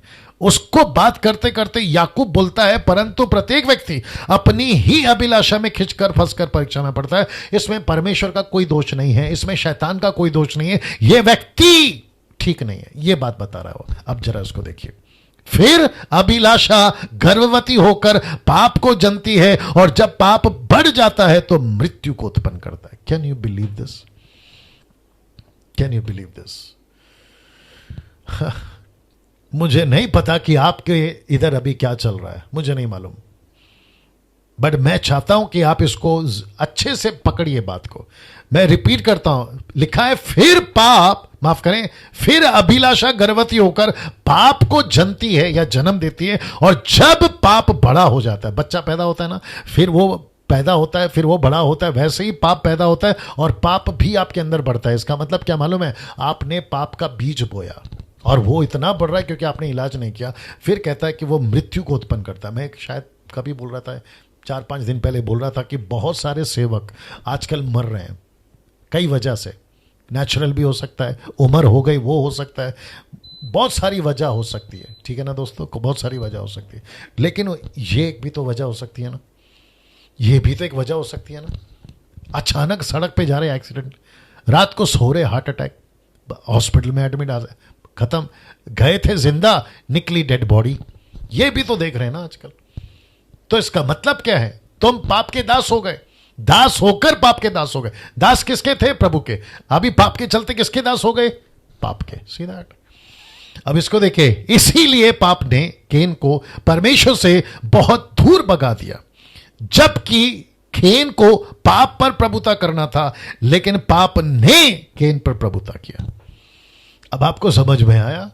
मैं आखिरी में कनेक्ट करूंगा कि परमेश्वर सब बर्दाश्त कर सकता है, एक चीज नहीं कर सकता, और वो है पाप। ना मुझे वक्त को भी ध्यान में रखना है, आपके बीच में बहुत सारी चीजें आज रखने पर हूं। जरा इसको देखिए, मैं वापस कहता हूं कि पाप मृत्यु को पैदा करता है, और यही वजह थी कि कैन पाप का दास बन गया और जिसके चलते परमेश्वर से वो दूर भाग गया। और मैं आपको कनेक्ट आगे भी करूंगा। अब इसको देखिए, मत्ती की किताब उसका 12 का 43-45। जब अशुद्ध आत्मा मनुष्य में से निकल जाती है, कौन सी आत्मा? अशुद्ध आत्मा। दुष्ट आत्मा जब किसी मनुष्य में से निकल जाती है तो सूखी जगहों पर विश्राम ढूंढती फिरती है और पाती नहीं, और तब कहती है कि मैं अपने उसी घर में जहां से निकली थी लौट जाऊंगी, और आकर उसे सूना झाड़ा बुहारा सजा सजाया पाती। तब वह जाकर अपने से और बुरी 7 आत्माओं को अपने साथ ले आती है। और जिसको यीशु मसीह ने, इस आदमी को जब डांट लगाई थी ना, तो क्या कहा था पता है? नीचे देख लो, ऐसा ना हो कि इससे कोई भारी विपत्ति तुझ पर आ जाए। देख लीजिए।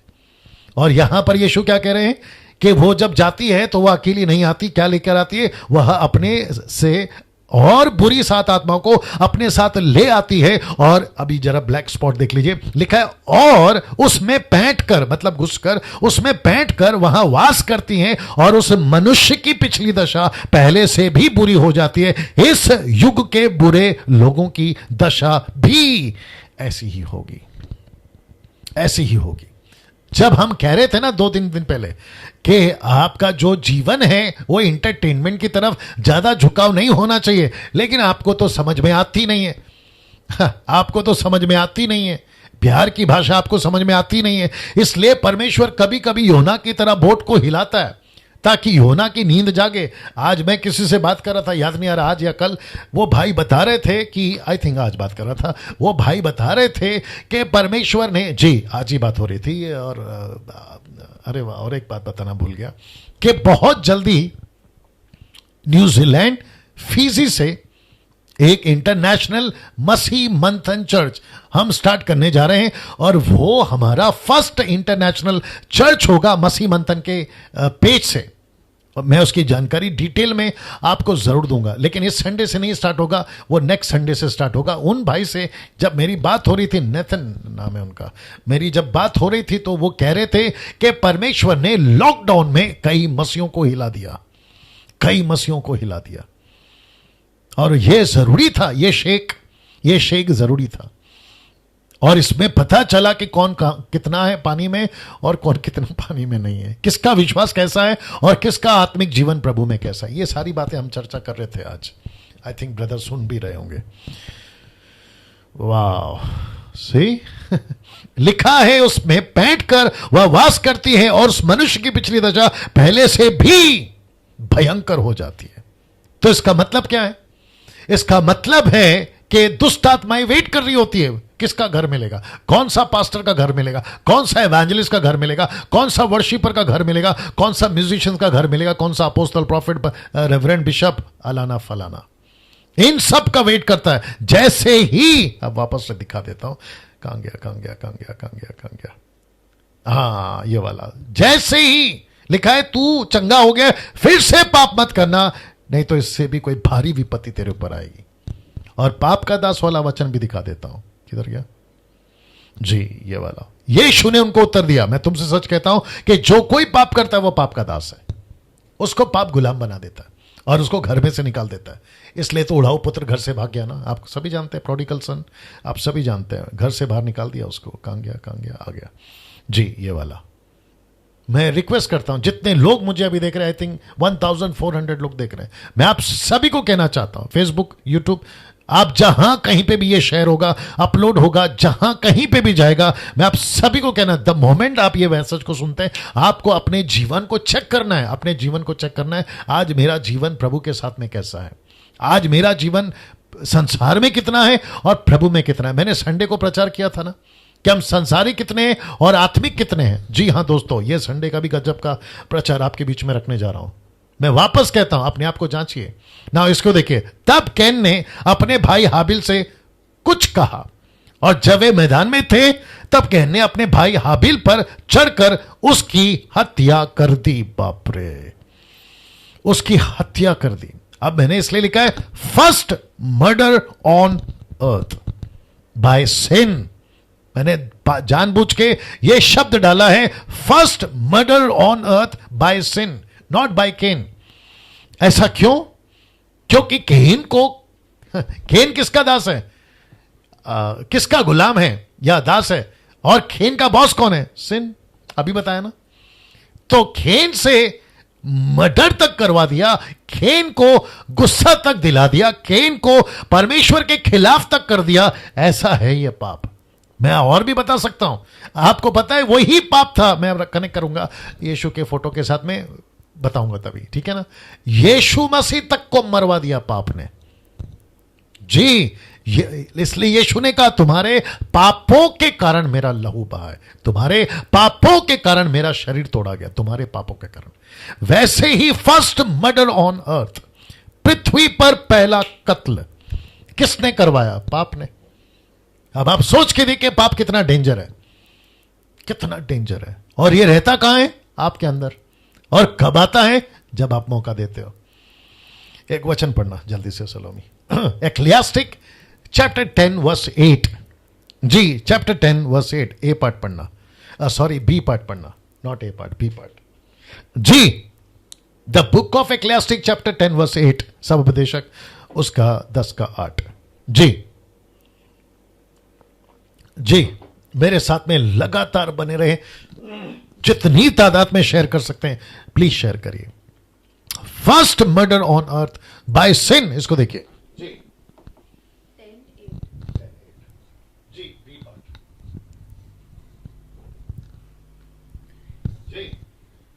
And whoso breaketh an hedge, a serpent shall bite him. अभी हिंदी में आ सकते हैं आप जी। जी जो खड्डा खोदे वह उसमें गिरेगा, और जो खड्डा जो बाड़ा तोड़े उसको सर्प डसेगा, जो बाड़ा तोड़े उसको सर्प डसेगा। ऐसा लिखा है कि जो बाड़ा तोड़े उसको सांप डसेगा, सर्प डसेगा। ऐसा क्यों? Ecclesiastic chapter 10 verse 8 B part. Neeta ji अगर आप देख रही हैं तो उसको डाल दीजिएगा, या फिर हमारे जो भी एडमिन्स देख रहे हैं जी। वापस कहता हूं, पहला मर्डर है ये पृथ्वी का, पृथ्वी पर का, माफ करें, पृथ्वी पर का पहला मर्डर पृथ्वी पर। और वो भी किसने किया? पाप ने, by sin. And Cain become ungodly line. मतलब केन जो है ना, केन बिकेम अनगॉडली लाइन। मतलब केन जो है एक ऐसी लाइन पर निकल गया जो परमेश्वर को पसंद नहीं। और उसको लाइन पर कौन लेकर गया? पाप। इसको लाइन पर लेकर गया पाप। वाह, सी। तो इसका मतलब है पाप आपसे क्या क्या करवा सकता है, यह आपको समझना होगा। अब इसको देखो, अब सबसे बड़ा सवाल, बड़े ध्यान से देखना, मजा आएगा। सबसे बड़ा सवाल क्या है? यहां हाबील की क्या गलती थी? बेचारा हाबील का कत्ल हो गया, उसकी गलती क्या थी? मैं आपको एक और पहलू दिखाता हूं। यहां केन पापी हो गया, यहां हाबील मर गया, और आदम अपनी आंखों से अपने किए हुए का फल भुगत रहे। जो किया था ना बगीचे में गलती, उसका फल भुगत रहे। और माफ करें, उनको एहसास हो रहा है कि वो फल खाकर परमेश्वर से दूर होकर जिन बच्चों को हमने पैदा किया, 2 बच्चे टोटल बिगड़ गए। तो मैं इसको कैसे कहूंगा पता है? मैं इसको पहले कनेक्ट कर देता हूं।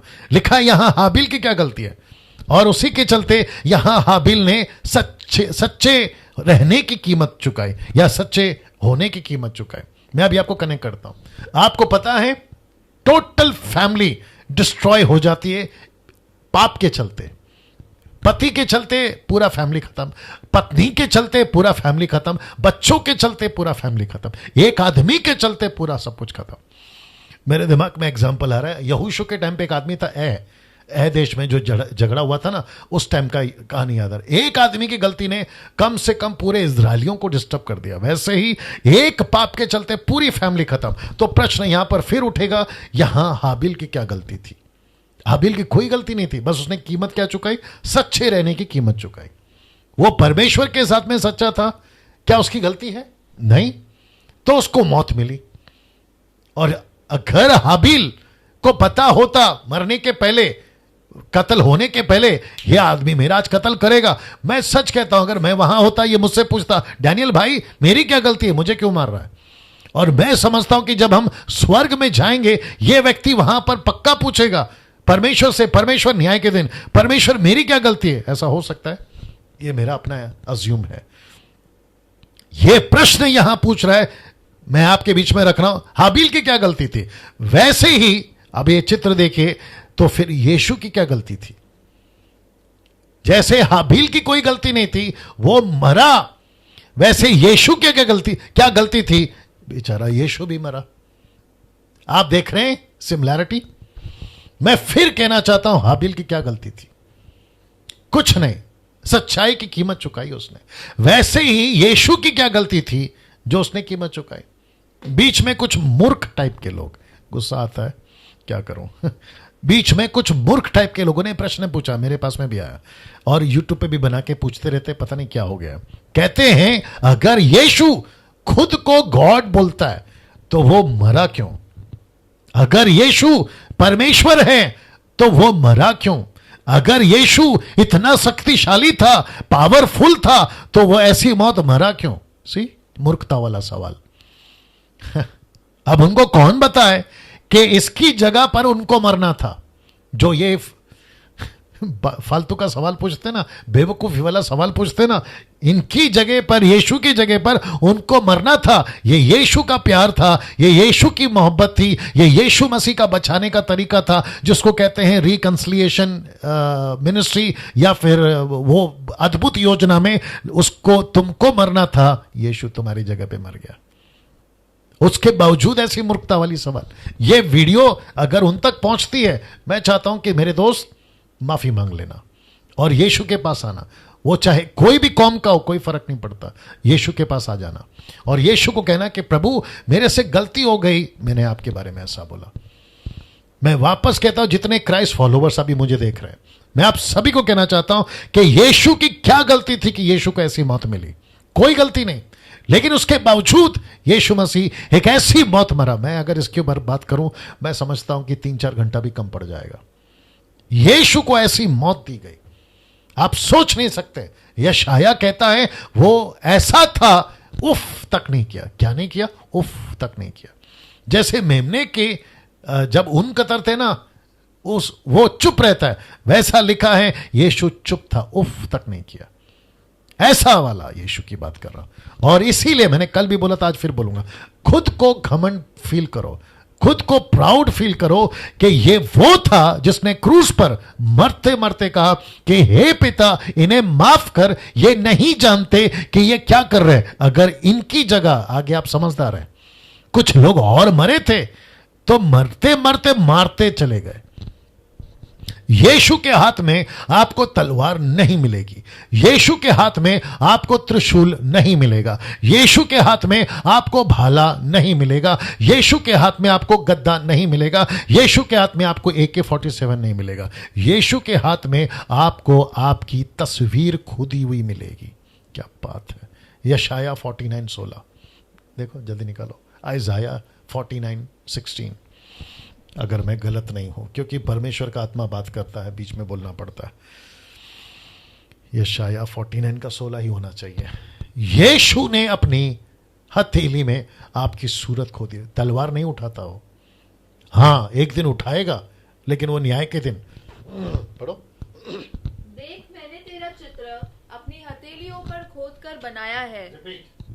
देख मैंने तेरा चित्र अपनी हथेलियों पर खोद कर बनाया है। देख मैंने तेरा चित्र अपनी हथेलियों पर खोद कर बनाया है। आपने सुना आइज़ाया 49:16। यीशु के हाथ में तलवार नहीं मिलेगा, यीशु के हाथ में डंडा नहीं मिलेगा, यीशु के हाथ में त्रिशूल, भाला, गदा नहीं मिलेगा। यीशु के हाथ में आपकी खोदी हुई तस्वीर मिलेगी। क्या बात है। क्या ऐसा कोई परमेश्वर कहीं पर बात किया है? आप जिसको कहते हो कि ये भी परमेश्वर है, निकाल के बताइए।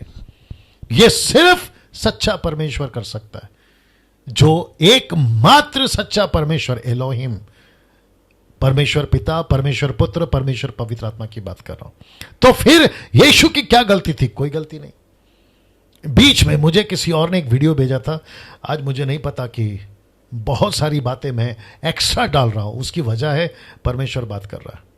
बीच में किसी ने मुझे एक वीडियो का लिंक भेजा था जिसमें वो कह रहा था कि यूरोप कंट्री में, यूरोप से मतलब है मैंने डैनियल की किताब के टाइम पे बताया था ना, रोम और यूरोप ये सब मिले हुए हैं। जो रोम है वो है पैर, यूरोप जो है वो है उसकी 10 उंगलियां, याद आ गया होगा आपको। तो ये सब वो कह रहा है, ये क्रिश्चियनों का गढ़ था लेकिन अब नहीं है, और उसके चलते वो कह रहा था कि इनको अभी सच्चाई पता चल रही है कि इनकी जो बाइबल है वो कितनी बदल चुकी है और इसमें सच्चाई नहीं है। अब धीरे धीरे यूरोप जो है वो क्रिश्चियन कंट्री, पॉपुलेशन कम, कुछ और ज्यादा बनते जा रहा है। मैं वापस कहना चाहता हूं कि ऐसे वीडियो को तुम बनाओ, रद्दी भर भी फर्क नहीं पड़ता। ऐसा क्यों पास्टर डैनियल, ऐसा क्यों? उसकी वजह यह है कि यीशु मसीह सिर्फ रोम और यूरोप को बचाने नहीं आया, वो पूरी दुनिया को बचाना है। तुम रोम और यूरोप की क्या बात करते हो? और कोई यीशु को माने या ना माने, यीशु मसीह की महिमा नहीं घटती। क्या बात है, वापस बोलूंगा, मजा आया। यीशु को कोई माने या ना माने, यीशु की महिमा नहीं घटती। आप यीशु को फॉलो करो या मत करो, यीशु के पीछे लाखों करोड़ों बिलियन ट्रिलियन आप जैसा बोलना चाहे वो यीशु को फॉलो ना भी करें तो भी यीशु यीशु है, परमेश्वर परमेश्वर है, गॉड गॉड है। क्या बात है, आप क्या बात करते हो वीडियो बनाकर? ऐसे 50 वीडियो बनाते रहो, कोई फर्क नहीं पड़ेगा। तुम अपना टाइम वेस्ट कर रहे हो और न्याय के दिन तुमको हर वीडियो का हिसाब देना पड़ेगा। तो मेरे को पता है ये सब कौन करवाता है, मैं जानता हूं और आप लोग भी जानते हैं, प्रभु के लोग। अब इसको देखते हैं। तब यहोवा ने कैन से पूछा, तेरा भाई हाबिल कहां है? ये देखो, ये तो वैसा था जैसे परमेश्वर ने आदम को पूछा कि आदम तू कहां है, तो इसने परमेश्वर ने यहोवा ने पूछा, यहोवा मतलब एलोहिम ने पूछा, तेरा भाई हाबिल कहां है? अब इसका जवाब देखो, उसने कहा मालूम नहीं। वो कहता है मालूम नहीं। अब आप समझ रहे हैं, जब तुम पाप के दास हो जाते हो ना, तो पाप तुमसे क्या क्या करवाता है। ये रहा झूठ, इसको कहते हैं पृथ्वी पर का पहला झूठ, जो कि लिखित में मेरे और आपके सामने है। ये कहता है मालूम नहीं, मुझे नहीं पता, जबकि इसको अच्छे से पता है। और फिर क्या कहता है पता है? क्या मैं अपने भाई का रखवाला हूं? क्या मैं अपने भाई का वॉचमैन हूं? वो किधर जाता है, किधर आता है, कहां बैठता है, कहां उठता है, क्या करता है, मेरे को क्या पता? ये उल्टा परमेश्वर को बोल रहा है। इसकी एटीट्यूड देखो, इसका रुबाब देखो और इसका घमंड देखो। इसलिए तो लिखा है ना, पतन के पहले घमंड आता है। ये है देखो इसका घमंड। अब वचन 10 में एलोहिम, उसने कहा, ब्रैकेट में एलोहिम, एलोहिम ने कहा तूने क्या किया है? क्वेश्चन मार्क, तूने क्या किया है? ये क्या कर दिया कैन? ये क्या कर दिया? बोला क्यों? अभी सनातन धर्म वाले राहुल आर्या या फिर उनके जैसे या जाकिर नाइक टाइप के लोग या फिर और भी कुछ अधूरे ज्ञान के लोग, जिनको अकल कम, सेंस कम, पढ़ाई कम, पता नहीं क्या सीखते हैं, कहां सीखते हैं, किससे सीखते हैं, कैसे सीखते हैं, ऐसे लोग कहते हैं क्या परमेश्वर को नहीं पता था कि उसने हाबिल का कत्ल किया? कैसे पूछ सकता है? मेरे दोस्त, वापस कह रहा हूं, ये किसका एंगल पढ़ रहे हो? मूसा का एंगल पढ़ रहे हो। जब परमेश्वर से बात करोगे ना, बात तो अलग है कि तुम्हारी औकात नहीं है, लेकिन जब परमेश्वर से बात करोगे ना तो ऐसे जवाब देगा कि क्या चीज है और क्या नहीं है। अभी बीच में किसी ने सवाल किया था, अभी एक छोटा सा डायलॉग आ रहा है, आज पता नहीं बहुत कुछ बीच में आ रहा है। मैंने उसको कहा था कि परमेश्वर अन्याय कहां है, तब तक इसको रख रहा हूं, देख लीजिएगा, परमेश्वर अन्याय कहां है। और मैं जानता हूं कि 9 बज चुके हैं। परमेश्वर अन्याय कहां है? बोला परमेश्वर ने अन्याय किया। बोला कैसे? मैंने फिर उसको एक एग्जांपल दिया, आपको भी काम आएगा। एक व्यक्ति कुएं का पानी निकालकर पानी पी रहा था, दूसरा व्यक्ति आया, उसको गोली मार दिया, तीसरा व्यक्ति आया, उसका मरे हुए आदमी के अंदर से बटुआ निकाल के लेके गया। एक आदमी पानी पी रहा है, एक आदमी ने गोली मार दी, तीसरा आदमी आके उसका बटुआ लेकर चला गया। और ये कहानी में कहीं पे भी अन्याय नहीं है। अब आप बोलोगे कैसे क्या नहीं है? आदमी पानी पी रहा था, किसी ने गोली मार दी, बेचारा मर गया है और उसका किसी ने बटुआ लेकर चला गया। फिर भी कह रहा हूं कि अन्याय नहीं है। अब आपको जवाब दे देता हूं, सस्पेंस पे से पर्दा हटा देता हूं। मैं आपको बताता हूं क्यों अन्याय नहीं है। जो पानी पी रहा था ना, वो जेल से भागा हुआ कैदी था, जिसने गोली मारी वो पुलिस वाला था, और जो बटुआ लेकर गया उसका खुद का था। अब मुझे बताओ अन्याय कहां पर है? एक तरफ देखने से लगता है गलत हो रहा है, लेकिन वास्तविकता को जब पता चलेगा ना तो कहीं पे भी गलत नहीं है। तुम मूर्खता की तरह सवाल मत पूछो कि परमेश्वर को जब पता ही नहीं है कैसा परमेश्वर है। यार तुम लोगों को तो कभी आना पड़ेगा तुम्हारे पास में। कहते हैं कि इनका परमेश्वर को पता ही नहीं है कि हाबिल ने कत्ल किया, पूछ रहा है कैसे? वापस कहता हूं, अपने आप को ठीक करो और ऐसे उल्टी सीधे वीडियो बनाना बंद करो। लिखा है, पूछा उसको तूने क्या किया, तेरा भाई कहां है, माफ करें। उसने कहा मालूम नहीं, क्या मैं अपने भाई का रखवाला हूं? तब परमेश्वर वचन 10 में कहता है, उसने कहा, एलोहिम ने कहा तूने क्या किया? तेरे भाई का लहू ये देख लीजिए, तेरे भाई का लहू भूमि में से, कहां से? जमीन में से मेरी और चिल्लाकर मेरी दुहाई दे रहा है। तेरा भाई अभी मरा है और उसका जो खून है ना, वो जमीन से मेरी तरफ चिल्ला चिल्लाकर दुहाई दे रहा है, मेरा कत्ल हुआ है, मेरा कत्ल हुआ है, मेरा कत्ल हुआ है। जैसे हाबील का लहू बहा, वैसे ही यीशु का लहू बहा है, और यीशु का भी लहू बदला मांग रहा है। जैसे हाबील का लहू बदला मांग रहा है, वैसे यीशु का लहू बदला मांग रहा है। अगर यीशु के लहू के बहने के चलते, अगर जीसस क्राइस्ट, अगर तुम बच गए तो बच गए, लेकिन अगर उसने बदला मांग लिया ना, नहीं बचोगे। क्या बात है, नहीं बचोगे। वापस बोलूं, अगर हाबील का लहू चिल्ला चिल्लाकर परमेश्वर से बदला मांग रहा है, तो यीशु का भी लहू बदला मांग रहा है। अगर उसको स्वीकार कर लिया तो कीमत नहीं चुकानी पड़ेगी। अगर यीशु के लहू का फायदा नहीं उठाया, अपने पापों से तौबा नहीं किया, तो मेरे दोस्त वो बदला मांगेगा। और मैं आपको बता दूं, ये सुप्रीम कोर्ट तुमको छोड़ देगी, हाई कोर्ट तुमको छोड़ देगी, या उससे भी कोई कोर्ट होगा छोड़ देगी, लंदन का कोर्ट तुमको छोड़ देगी, लेकिन जो ऊपर है ना, हाई का supreme super natural almighty God का कोर्ट तुमको नहीं छोड़ेगी, क्योंकि तुमने तुम्हारे गुनाहों के चलते यीशु का लहू बहा है। ये लहू बहा है, फोटो देख लीजिए, ये लहू बहा है। क्या बात है, क्या बात है, वाह। सी ये लहू अगर बदला मांग लिया, मैं भारत के वो सभी लोगों से पूछ रहा हूं, मैं भारत के वो सभी लोगों से पूछ रहा हूं, हिंदू, मुस्लिम, सिख, ईसाई, बुद्धिस्ट, पारसी, आदिवासी, जंगली, रोडपति, करोड़पति, ऐसे वाले, वैसे वाले, पैसे वाले, टाटा, अंबानी, जो भी हैं आप, नेता, अभिनेता, झोपड़े, बिल्डिंग, आप जहां भी रहते हैं, मैं सबको कह रहा हूं, अगर इस आदमी ने अपने लहू का कीमत मांग लिया, क्योंकि आपका उद्धार नहीं हुआ है, अगर इसने अपना लहू का बदला मांग लिया, आप नहीं बच पाओगे दोस्त, आप नहीं बच पाओगे, आप नहीं बच पाओगे। कहां गया? नहीं बच पाओगे। इसलिए लिखा है कि तेरा भाई का लहू भूमि में मेरी और चिल्लाकर मेरी दुहाई दे रहा है। इसलिए अब भूमि जिसने तेरे भाई का लहू तेरे हाथ से पीने के लिए अपना मुंह खोला है, देखो, उसकी ओर से तू श्रापित है, उसकी ओर से तू श्रापित है। ये देखो सजा क्या, देखो आदम को क्या सजा दी थी कि तू मेहनत की रोटी खाएगा, इसको सजा देखो क्या दिया, चाहे तू भूमि पर खेती करे तो भी उसकी पूरी उपज फिर तुझे ना मिलेगी, मतलब उसका पूरा अनाज तुझे नहीं मिलेगा। ये जमीन को श्राप दिया, किसके लिए? केन के लिए। अब आपको इंटरेस्टिंग बात बताऊं, आपको मजा आएगा, मेरे साथ में बने रहिए। यहां लिखा है कि उसकी ओर से तू श्रापित है। किसकी ओर से? उस लहू के चलते। लेकिन आपको पता है, यीशु का लहू, मैं दिखा देता हूं, यीशु का लहू आपको श्राप नहीं, यीशु का लहू आपको आशीष देता है। क्या बात है, वाह। वापस बोलूं, लिखा है केन को श्राप मिलेगा, लेकिन इसके लहू के चलते आपको आशीष मिलेगा, अगर आपने अपना जीवन यीशु को दे दिया तो। नहीं तो सोचिए ये आदमी आपका क्या करेगा अगर आपसे इसने बदला मांग लिया।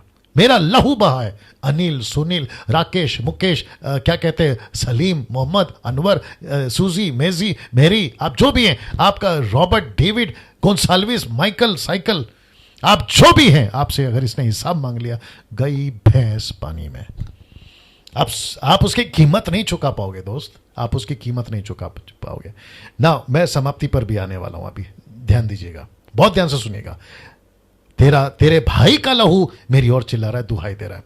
इसलिए अब भूमि जिसने तेरे भाई का लहू तेरे हाथ से पीने के लिए अपना मुंह खोला है, उसकी ओर से तू श्रापित है। चाहे तू भूमि पर खेती करे तो भी उसकी पूरी उपज फिर से तुझे ना मिलेगी। तू पृथ्वी पर भटकने वाले भगोड़े का भगोड़ा होगा। पृथ्वी पर भगोड़ा मतलब कभी इधर तो कभी उधर, तो कभी ऐसा तो कभी वैसा, पूरी जिंदगी तू भागता रहेगा।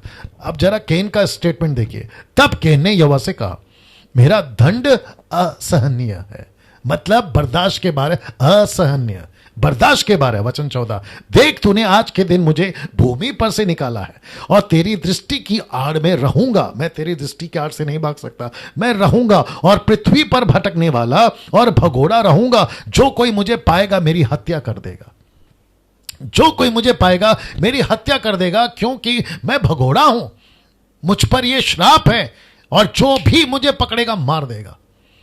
आप नहीं समझे शायद, यही परिस्थिति आज पापियों की, यही परिस्थिति आज पाप का, जो पाप का दास बन गया, जो पाप का गुलाम में बन गया, मारे मारे फिरोगे। माय गुडनेस, मारे मारे फिरोगे, कभी इधर तो कभी उधर। कहां से सहारा मिलेगा, कहां से रास्ता मिलेगा, कौन बचा लेगा, कौन मेरी मदद कर लेगा? परमेश्वर के पास में। मैं वापस एक एग्जांपल देता हूं जो शायद पहले मैंने बहुत पहले दिया था कि चाचा से मांगोगे ना तो आपको एक बार चॉकलेट देगा, चाचा से मांगोगे ना तो आपको शायद हो सकता है कि एक पैकेट चॉकलेट देगा, लेकिन बाप से मांगोगे ना तो दुकान देगा। बाप से मांगोगे तो दुकान देगा, और बाप सिर्फ दुकान नहीं देगा, हो सकता है कि अपनी प्रॉपर्टी तुम्हारे नाम कर देगा। चाचा के पीछे क्यों भाग रहे हो? अंकल के पीछे, चाचा का मतलब है अंकल, अंकल के पीछे क्यों भाग रहे हो? बाप के पीछे भागो ना, जो असली का बाप है। जो असली का बाप है। आजकल बहुत सारे लोगों ने अपने बाप को छोड़कर, मुझे माफ करिए आपको अच्छा नहीं लगेगा लेकिन बोलना तो पड़ेगा, भगोड़े बन गए। अपने बाप को छोड़कर भगोड़े बन गए, कभी यहां भाग रहे तो कभी वहां भाग रहे। आत्मिकता में भी बहुत सारे लोगों ने अपने अपने बाप बदले हैं। एक साल कोई और बाप रहता है, मेरा आत्मिक पिता है, माय स्पिरिचुअल फादर। एक साल के बाद में बाप चेंज, मेरा दूसरा आत्मिक पिता है। ऐसे भगोड़े, घोड़े भगोड़े ऐसे भी हैं आज मसीहत के अंदर। कभी कहते हैं कि मैं इससे सीख रहा हूं, कभी कहते हैं कि मैं उससे सीख रहा हूं, कभी कहते हैं मैं ये चर्च का हूं, कभी कहते हैं मैं वो चर्च का हूं। तुम्हारा बाप ही बदल गया असली वाला, तो तुम तो यहां पर भी बाप बदलोगे ना, भगोड़े बनकर। जिसको भी समझ में आ रहा है आप समझ जाइए मैं क्या बात कर रहा हूं। वचन 15, इस कारण यहोवा ने उससे कहा, मैं समाप्ति पर हूं। इस कारण उसने कहा, क्या कहा देखिएगा, लिखा है जो कोई कैन की हत्या करेगा उससे 7 गुना बदला लिया जाएगा। और यहोवा ने कैन के लिए एक चिन्ह ठहराया, ऐसा ना हो कि कोई उसे पाकर मार डाले। ये जितने भी येलो है ना मैं कनेक्ट करूंगा, लेकिन कितना गुना? 7 गुना। अगर कैन को मारा तो 7 गुना। तुम परमेश्वर के खिलाफ जा रहे हो तो तुमको कितना गुना? सोच के देखिए आप, आ रही है ना बात समझ में? तो यहां पे परमेश्वर ने कहा कि जो कोई कैन की हत्या करेगा उससे 7 गुना बदला लिया जाएगा। तो यहां पे परमेश्वर ने कैन को, मैं कैसे बताऊं आपको, एक सबक उससे सीख लोगों को मिले। देखो ये है भगोड़ा, ये होता है जो परमेश्वर से दूर जाता है, उसका एक कनेक्शन दे रहा हूं या थियरी दे रहा हूं। दूसरा, कैन को पता चले मैंने क्या गलती करी है पूरी जिंदगी, उसके बच्चे को पता चले क्या किया बाप ने गलती, उसके पड़ोसी को पता चले क्या गलती किया। उसके चलते परमेश्वर इस प्लैनेट के ऊपर इस आदमी को रखा कि अगर कोई कैन को मारेगा। अब आप लोग सोच रहे होंगे कि ये येलो क्यों किया, अब जरा सवाल देखिएगा। इस कारण यहोवा ने उससे कहा जो कोई, बीच में कुछ लोगों ने पूछा जो मैं कल भी बताऊंगा, आई थिंक कल ही बताऊंगा, कि कैन की पत्नी कहां से आए। तो फिर मेरा प्रश्न है ये जो कोई, ये कहां से आए? फिर लिखा है उससे 7 गुना, ये उससे कहां से आया? फिर लिखा है कोई उसे पाकर मार डाले, तो ये कोई कहां से आया? तो वापस कहता हूं कि ये मूसा का एंगल है। पृथ्वी पर पहला आदमी आदम, दूसरी औरत हव्वा, पहला बच्चा कैन, दूसरा बच्चा हाबिल, फिर ये जो कोई, उससे और कोई, ये कहां से आ गए? कल बताऊंगा। मैं आपको जो कल दूंगा ना बड़े मजेदार वाली बात आएगी। अब यहां एक भी जगह पर मन फिराना या क्षमा मांगना नहीं दिखता। किसका? कैन का। और इसका सबसे बड़ा कारण है तुझे उस पर प्रभुता करनी थी। किस पर? पाप पर। लेकिन यह माफी कैसे मांगेगा जबकि पाप प्रभुता कर रहा है? यह प्रभु के नजदीक कैसे आएगा जबकि पाप प्रभुता कर रहा है? मैं वापस कहता हूं, जब तक पाप आपके अंदर है आप कभी आत्मिक जीवन नहीं जी पाओगे, प्रभु के साथ नहीं चल पाओगे। अब इसको देखो, पाप ने, ब्रैकेट में शैतान, कैन को परमेश्वर से दूर किया और तू पृथ्वी पर भटकने वाले और भगोड़ा होगा। इसका मतलब क्या है? पाप ने कैन को परमेश्वर से दूर किया और परमेश्वर भी इसको पसंद नहीं करता। इसलिए लिखा है परमेश्वर पाप को कभी बर्दाश्त नहीं करेगा। मैं रिपीट कर दूं कि परमेश्वर पाप को कभी बर्दाश्त नहीं करेगा, और इसीलिए परमेश्वर ने उसे अपने से दूर कर दिया। अब ये चित्र देखिए, ये लास्ट पार्ट है, उसके बाद में मैं समाप्ति पर आ रहा हूं। ये चित्र देखिए, यहां पे कैन मार रहा है हाबिल की हत्या हो चुकी है। उसने कैसे मारा, कहाँ मारा, क्या मारा, ये सब अपने आप में अपने आप में एक विषय है, या फिर है ना चर्चा का विषय है। लेकिन यहां पे कत्ल तो हो गया। अब यहां से लेकर ये दूसरा चित्र यहां तक आपको पता है कितने साल बीते? 1600 साल का गैप है। कितना? 1600 साल का गैप है। तो इन 1600 साल के गैप में, और इस गैप में दो लाइनें चली, एक है गॉडली लाइन और दूसरा है अनगॉडली लाइन। मैं रिपीट करता हूं, एक चली गॉडली लाइन और दूसरा चली अनगॉडली लाइन। लेकिन आपको पता है सबसे ज्यादा तादाद किसकी थी? कौन सी लाइन की थी? कॉमन सेंस, इस आदमी की जिसका नाम है केन। इसने पृथ्वी पर इस हद तक पाप को फैला दिया कि इसकी लाइन ज्यादा थी, जिसके चलते परमेश्वर ने जब नूह को देखा तो कहा कि सिर्फ नूह अकेला, उसके ऊपर परमेश्वर की दृष्टि थी। बाकी परमेश्वर ने ऐसे इसके चलते पूरी दुनिया को खत्म कर दिया। अब आप सोच के देखो कि गॉडली लाइन का लाइन कितना है, अनगॉडली लाइन का लाइन कितना है। और मैं समाप्ति पर आपको यह भी बताता चलूं कि ऐसा ही आखिरी के दिनों में भी होगा। अब एक ऐसा टाइम था कि भीड़ की भीड़ यीशु के पीछे चलती थी, लेकिन जैसे ही यीशु ने कहा जो कोई अपना क्रूस उठाकर मेरे पीछे नहीं आएगा और अपने आप का इनकार नहीं करेगा, माता पिता बच्चे पड़ोसी पैसा, आपको पता है कई लोग यीशु को छोड़ दिए। और मैं वापस कहता हूं, मसीह मंथन वालों आप भी सुनिए, और आपको भी थोड़ा सा कॉलर टाइट या सीना टाइट करना पड़ेगा या ऊंचा करना पड़ेगा। हमको भीड़ नहीं चाहिए, हमको भेड़ चाहिए। हमको क्वांटिटी नहीं चाहिए, हमको क्वालिटी चाहिए। हमको भीड़ नहीं चाहिए। प्रेज गॉड कि 1000 1500 के आसपास में लोग मुझे देखते हैं, प्रेज गॉड, ये लोग चाहिए।